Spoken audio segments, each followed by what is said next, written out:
The Wing Missile Interceptor is a true genius, able to cause enemy missiles to lose control and crash without firing a shot. Not a drama scene, but a true World War II story.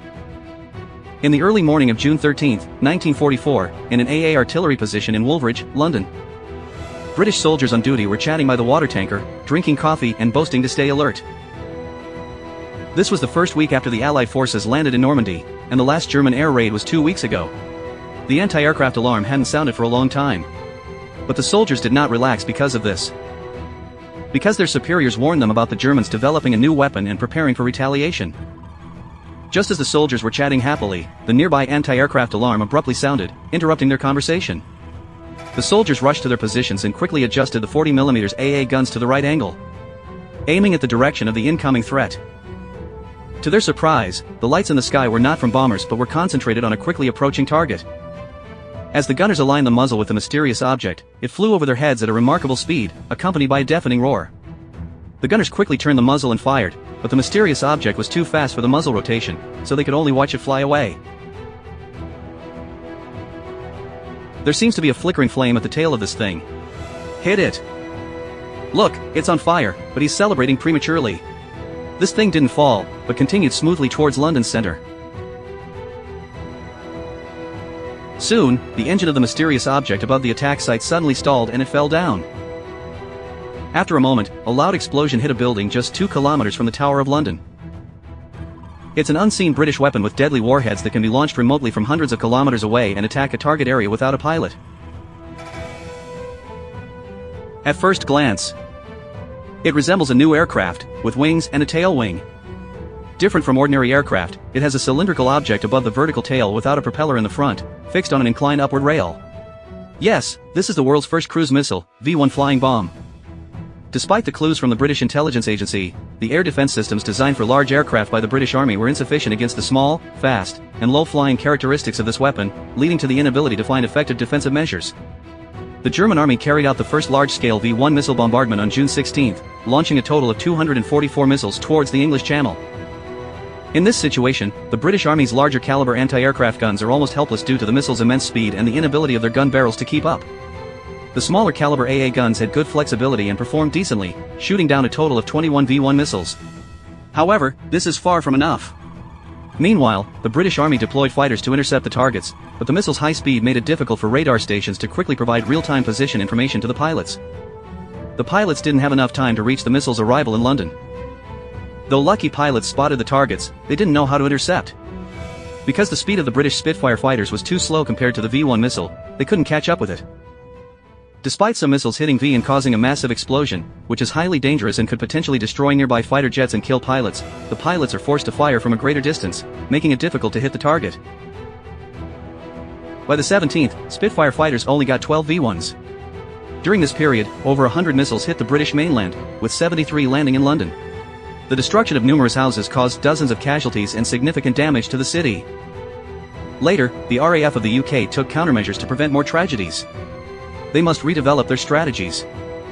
For instance, adjusting AA guns' firing rate and rotation. They upgraded and developed more advanced radar communication technology, and released hot air balloons with interception nets. The whole process was tested and deployed in a short time. The previous tasks might have been easier, but the most important and difficult task is deploying fighter jets.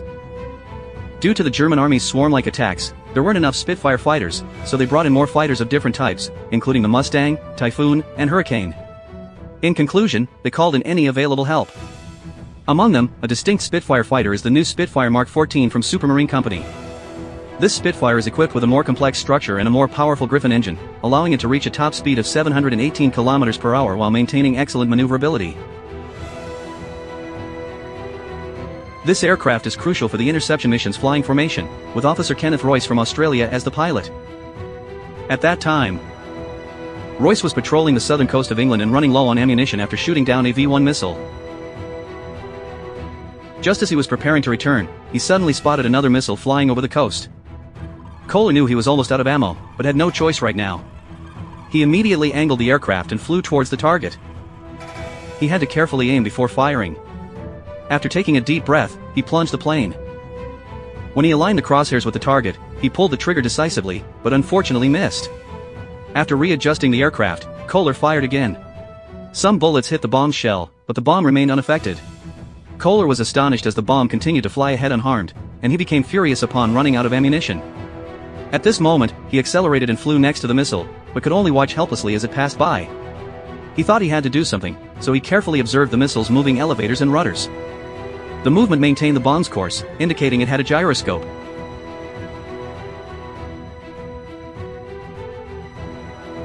Suddenly, Kohler had an idea.